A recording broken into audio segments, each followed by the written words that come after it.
In this video, I'll be showing you articulations, dynamics, fingerings, and some slur markings. Now before I begin, I want to show you a tool that Frescobaldi offers. If you come up here, click on Tools and Quick Insert, you'll notice a sidebar appears. This is like a palette of shortcuts. You've got articulation markings, dynamics, spanners, slur markings, trills, glissandos, and even different types of bar lines. So the way you input articulations is you put a dash after the pitch and then whatever articulation marking you want. So let me zoom in here for a second. And let's say we'd like this G to be a staccato. Well, all you have to do is make sure the G is selected in your score here and just click on the staccato marking. You'll notice it adds the dash and then the period, which is the sign for staccato. And let's engrave. And sure enough, there is the staccato. Now you can stack articulations as well. So let's go back to the G. Let's make sure it's selected. And let's add an accent marking.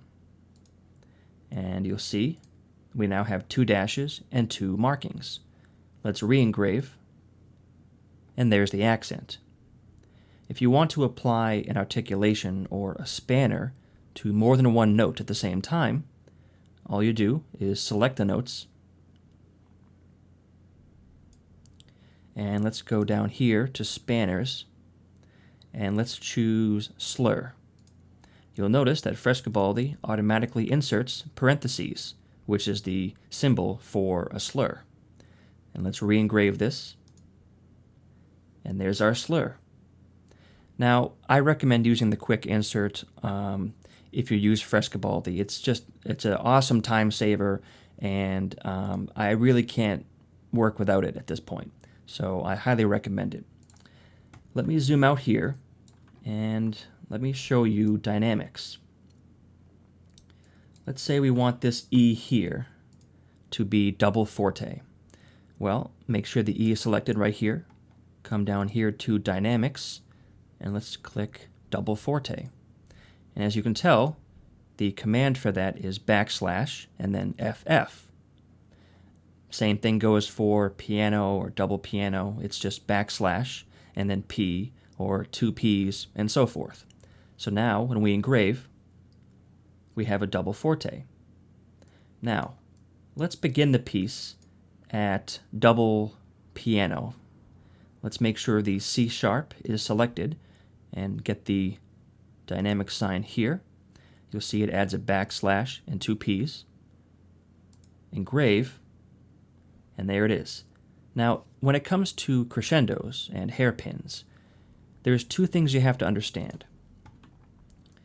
First, it will depend on whether or not you want to manually terminate the crescendo or decrescendo, or just have it automatically go to the next dynamic marking.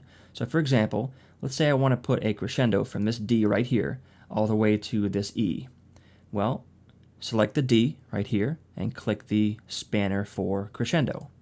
You'll notice that the command for that is backslash and then this marking here. Now when we hit engrave, watch what happens. It automatically goes until the double forte. But let's say we wanted it to end earlier. We want the crescendo to end maybe on this F. Make sure the F is selected, and to manually terminate the crescendo, we do backslash and then the exclamation point. So now, when we hit engrave, watch what happens. So we have now made the crescendo smaller without affecting the dynamic markings. So that's how you manually terminate any hairpin. Now, if you'd like to add fingering, for example, let's say this C sharp here needs to have a fingering of 3.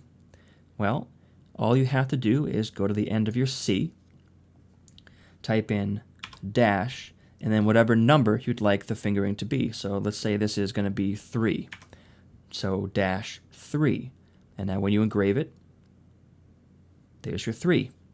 Now, you can change whether or not articulations appear on the top or bottom, but I'll show you that in a later video. Now, I wanted to cover articulations, dynamics, fingerings, and some slur markings. So I hope this video was helpful, and I will see you in the next video. Thanks for watching.